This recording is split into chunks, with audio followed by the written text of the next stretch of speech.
Halo semuanya, kenalkan aku Indriana Sofi Marwanti, Design Manager di Birds. Saat ini aku sedang manage beberapa desain projects untuk produk FMCG, community, education, beauty, dan digital kreatif, termasuk website. Kali ini aku mau share beberapa tips tentang cara memproses desain secara efisien. Nah, bagaimana sih caranya? Kamu bisa menggunakan design thinking, yaitu sebuah metodologi desain dengan pendekatan berbasis solusi.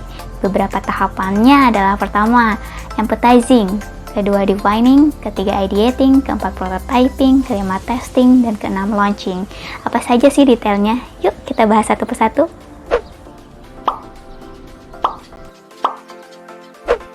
Poin pertama adalah empathy. Ini hal paling mendasar dalam proses desain.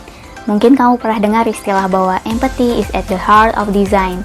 Desain yang baik adalah yang dibuat dengan memahami kebutuhan dan keinginan user kita. Nah, untuk bisa berempati, kita bisa mencoba untuk memahami user dengan mengobservasi, berinteraksi langsung seperti wawancara maupun melakukan survei. Oh iya, dalam tahap ini untuk mendapatkan insight yang baik, kita sebaiknya tidak banyak berasumsi, namun menempatkan diri pada posisi user.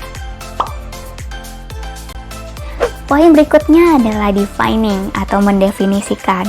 Nah, ini adalah saat dimana kita mengumpulkan dan menganalisa semua informasi yang diperoleh di tahap empathizing. Kita bisa memulainya dengan membuat daftar tentang kebutuhan dan hambatan yang dialami para user.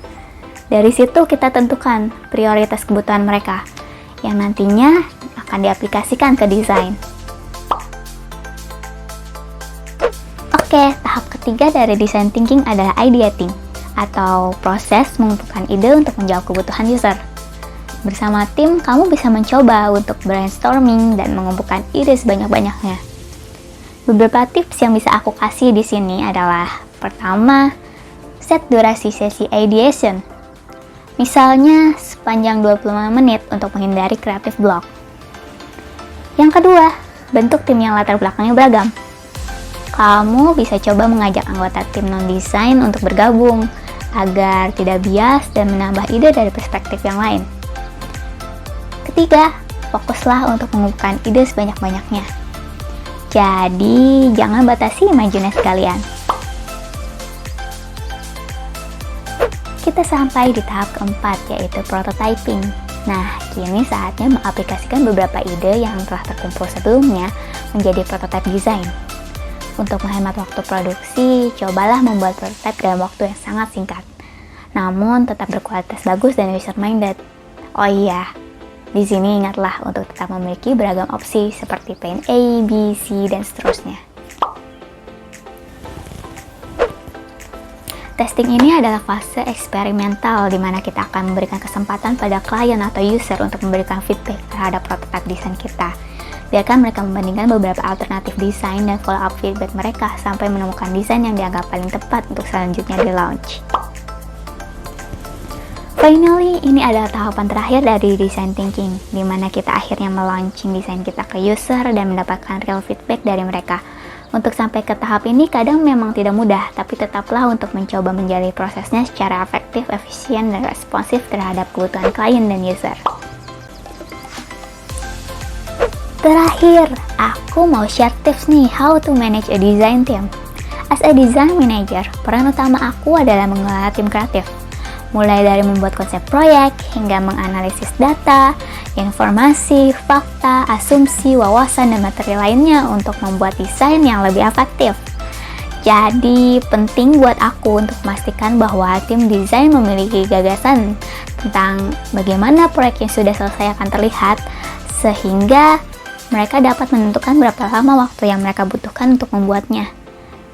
Oh iya, untuk menjamin kebutuhan klien selesai tepat waktu, aku juga mengatur ritme kerja di dalam anggota, sehingga tim dapat beroperasi 24/7. Apa saja sih tipsnya? Pertama, kita sebaiknya memahami keahlian unik dari setiap anggota tim, supaya kita bisa memilih desainer yang tepat untuk mengerjakan proyek tertentu. Yang kedua, pastikan bahwa anggota tim telah memahami brief dan feedback, dan kasih juga mereka tips dan masukan saat sedang stuck. Yang ketiga, atur flow kerja agar tim bekerja secara efektif dan cepat. Beri tim friendly reminder tentang tugas mana yang harus didahulukan.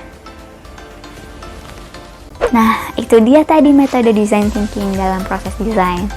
Mudah-mudahan bisa membantu kalian ya. Oh iya, kalau teman-teman ada kebutuhan digital marketing yang ingin dikonsultasikan ke Birds, please contact us via WhatsApp atau email ke bustaf@birdsolution.com. Sampai di sini sharing dari aku. Jangan lupa untuk subscribe, like, dan share video ini ke teman-teman kalian. Thanks for watching. Bye-bye.